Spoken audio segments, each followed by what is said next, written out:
Hello friends, नमस्कार। आप सबका हमारे यूट्यूब चैनल पर स्वागत है। तो दोस्तों, जो आज का हमारा टॉपिक ये है बुद्धि एवं सृजनात्मकता। तो इसमें जो आज हम पढ़ेंगे वो बुद्धि के बारे में पढ़ेंगे। बुद्धि क्या है, इसके क्या विशेषताएं, इसके क्या नेचर्स हैं, ठीक है, और इसके क्या सिद्धांत हैं, कौन कौन से इसके प्रकार हैं, तो इसके बारे में हम आज अच्छे से पढ़ेंगे। ये मोस्ट इंपॉर्टेंट टॉपिक है।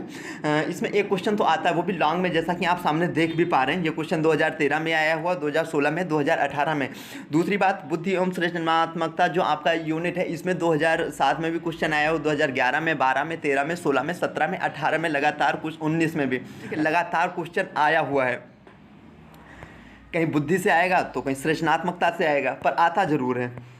हाँ, देखो इसमें क्वेश्चन कैसे आया है ये मैं आपको दिखा देता हूँ, फिर स्टार्ट करते हैं अपने टॉपिक। बुद्धि क्या है, परिभाषित कीजिए। इसकी प्रकृति, विशेषताओं एवं प्रकार पर प्रकाश डालते हुए इसे प्रभावित करने वाले कारकों का वर्णन कीजिए, अथवा बुद्धि की प्रकृति एवं विशेषताओं का वर्णन कीजिए तथा बुद्धि के विकास पर संक्षिप्त टिप्पणी लिखिए। या तो आपसे ऐसा क्वेश्चन करेगा, बुद्धि शब्द को परिभाषित कीजिए, बुद्धि संबंधी किन्हीं दो सिद्धांतों का संक्षिप्त, मतलब 5 अच्छे सिद्धांत हैं, ठीक है, 5 हैं, उसमें आपके 3 मोस्ट इंपॉर्टेंट है, ठीक है, वो आपको बिल्कुल तैयार कर लेना है, ठीक है। द्विकारक सिद्धांत हो गया, बहुकारक सिद्धांत हो गया, वो तो मोस्ट इंपॉर्टेंट है, आपको अच्छे से तैयार कर लेना है। और यहाँ पे पूछा भी है, 2 सिद्धांत आपको बताने हैं, तो वो आप तैयार कर लेंगे तो वो पूछ देगा, द्विकारक सिद्धांत बताइए, बहुकारक सिद्धांत बताइए, इस प्रकार से आपसे पूछ सकता है। तो अब स्टार्ट करते हैं अपना टॉपिक। बुद्धि का अर्थ एवं परिभाषा है। एक ऐसा सामान्य शब्द है जिसका प्रयोग हम अपने दिन प्रतिदिन की बोलचाल की भाषा में अधिक करते हैं तथा सीखने समझने एवं अच्छी स्मरण शक्ति आदि बुद्धि शब्द का प्रयोग करते हैं। देखो इसे अच्छे से समझेंगे। बुद्धि क्या है?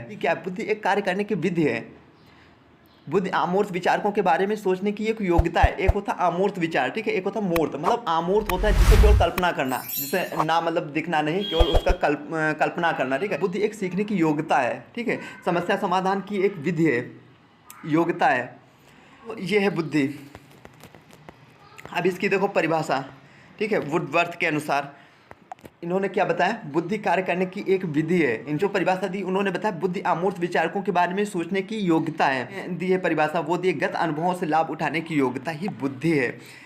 तो बुद्धि का स्वरूप, नेचर, इसका नेचर क्या है, इसे अच्छे से समझेंगे।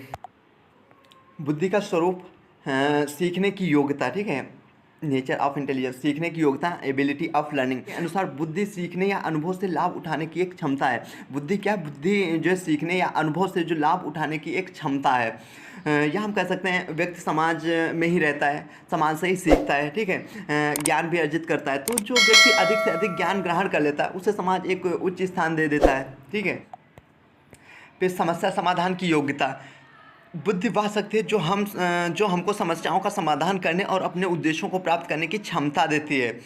ये फिर अमूर्त चिंतन की योग्यता, आप हेडिंग ये आप पढ़ लेते हैं, ठीक है, ये मतलब बहुत ही सिंपल है, आप हेडिंग याद कर लीजिए, इसके बारे में तो आप लिख ही सकते हैं। फिर देख लेते हैं इसकी विशेषताएं क्या हैं। बुद्धि जन्मजात शक्ति है। बुद्धि कैसे जन्मजात होती है?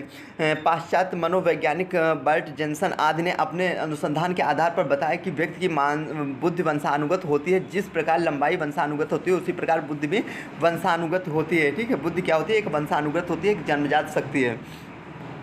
बुद्धि के उचित विकास के लिए पर्यावरण का महत्व है। मतलब व्यक्ति जो जहाँ रहता है, समाज में ही रहता है, तो उसे पर्यावरण, जिस माहौल में जैसा वहाँ का जो है माहौल होगा, पर्यावरण, तो उसके हिसाब से उसमें डलता है, उसके हिसाब से उसकी बुद्धि का भी विकास होता है, वो उसी के अनुसार कार्य करता है। फिर बुद्धि सीखने की योग्यता है, ठीक है। तो अधिगम के अनुभव द्वारा व्यक्ति के व्यवहार में होने वाले परिवर्तन को व्यक्ति अपनी बुद्धि के अनुसार ही अनुभव करता है। अतः मनोवैज्ञानिक कथन है, बुद्धि क्या है? बुद्धि एक सीखने की योग्यता है। फिर बुद्धि पर्यावरण से समायोजन की योग्यता है। मतलब जिसकी जितनी अधिक बुद्धि होती है उसकी समायोजन की क्षमता भी उतनी अधिक होती है। अर्थात जितनी अधिक बुद्धि उतना अधिक समायोजन, जितनी कम बुद्धि उतना कम समायोजन। मतलब यहाँ पर कहने का ये है, जिसकी आईक्यू लेवल, जैसा इससे पहले मैंने पढ़ाया, वहाँ से आपसे 2 नंबर में ही क्वेश्चन आ जाता, नहीं कुछ पूछता है तो कि बुद्धि लब्धि का सूत्र बताया, आईक्यू बराबर M/C है गुणे 100, वो बताया, वो क्वेश्चन आता। तो उसे आपने अगर अभी नहीं देखा तो उसको वीडियो को भी देख लीजिएगा, छोटा सा, बहुत ही मतलब 4-5 मिनट की है, उसे देख लेना, पर वहाँ से भी क्वेश्चन आता है। तो ये जो बता रहे हैं, ये बता रहे हैं, मतलब इसमें बताया है बुद्धि पर्यावरण से समायोजन की क्षमता, मतलब जो व्यक्ति किसी भी जिसकी बुद्धि लब्ध IQ लेवल ज़्यादा होता है वो व्यक्ति किसी भी माहौल में अपने आप को समायोजन कर सकता है, ठीक है। लेकिन जिसकी बुद्धि लब्ध कम होती है, IQ लेवल कम होता है, वो हर परिस्थिति में अपना समायोजन नहीं कर सकता है, समायोजन करने में परेशानी होती है। फिर यहाँ पे बताया है बुद्धि अमूर्त चिंतन की योग्यता है। अमूर्त चिंतन जैसा अभी मैंने बताया, एक होता है मूर्त चिंतन, एक होता है अमूर्त चिंतन। तो अमूर्त चिंतन जिसको हम देख ना सके, मतलब जिसको केवल कल्पना की जाती है, वो होता है अमूर्त चिंतन। तो उसकी एक योग्यता है बुद्धि। बुद्धि की एक महत्वपूर्ण विशेषता उसका अमूर्त चिंतन, अर्थात जिसका कोई रूप आकार ना हो, ठीक है, जिसका ना कोई रूप हो ना कोई आकार हो, उसके बारे में चिंतन करना क्या कहलाता है? अमूर्त चिंतन कहलाता है। फिर आता है बुद्धि व ज्ञान में अंतर होता है। हाँ, बुद्धि और ज्ञान दोनों में अंतर होता है। बुद्धि क्या होती है? जन्मजात होती है, जबकि ज्ञान क्या होता है? अर्जित होता है। अर्थात बुद्धि जन्म से ही प्राप्त होती है, परंतु जो ज्ञान का विकास होता है वो धीरे धीरे होता है, तथा ज्ञान बढ़ने में भी वृद्धि होती है, तथा ज्ञान बढ़ने से क्या उसकी जो व्यक्ति की बुद्धि है उसमें भी वृद्धि होती है। फिर बुद्धि समस्या समाधान की योग्यता है, मतलब बुद्धि द्वारा व्यक्ति कठिन से कठिन समस्याओं को सरल बना देता है, तथा उसके जो सामने कोई समस्या भी आए तो वह उसका तुरंत समाधान कर देता है, या उसका समाधान करने सरल तरीके ढूंढता है। इस प्रकार बुद्धि समस्या समाधान की एक योग्यता है। फिर बुद्धि पर वंशानुक्रम और वातावरण का प्रभाव पड़ता है। जो बुद्धि होती है उस पर वंशानुक्रम, ठीक है, और इन्वायरमेंटल दोनों का उस पर प्रभाव पड़ता है। 80% बुद्धि तो जन्मजात ही होती है, लेकिन 20% बुद्धि को अर्जित किया जा सकता है, जो कि पर्यावरण द्वारा ही संभव है। इसलिए कहते हैं कि बुद्धि पर वंशानुक्रम व वातावरण दोनों का ही प्रभाव पड़ता है, या इसकी एक प्रमुख विशेषता है। फिर है बुद्धि का विकास जन्म से लेकर किशोरावस्था के मध्य काल तक होता है। जैसा प्रिंटर ने कहा है कि बुद्धि का विकास जन्म से लेकर किशोरावस्था के मध्यकाल तक होता है। उन्होंने बुद्धि का विकास 16 वर्ष तक व अन्य मनोवैज्ञानिकों ने बुद्धि का विकास 20 वर्ष तक माना है। फिर बुद्धि का विकास, ये आप देख रहे हैं बुद्धि का विकास, ये क्वेश्चन 2013-16 में आया हुआ है।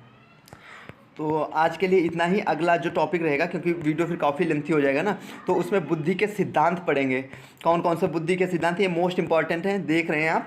इसमें पहला दिया एक कारक सिद्धांत, दूसरा है आपका स्पीयरमैन का द्विकारक सिद्धांत, या केवल द्विकारक सिद्धांत जिससे बोलते हैं 2 फैक्टर थ्योरी।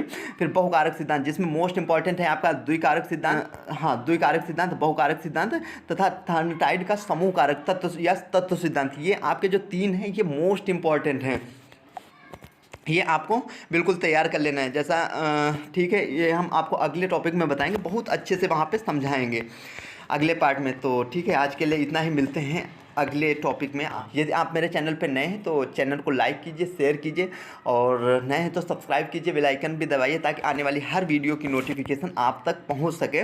और इस पर जैसा कि मैंने बताया है सभी क्लासेस चल रही हैं, और आपको मिल जाएगी PDF भी टेलीग्राम पर। तो आज के लिए इतना ही, मिलते हैं अगले वीडियो में। आप सबका बहुत बहुत धन्यवाद।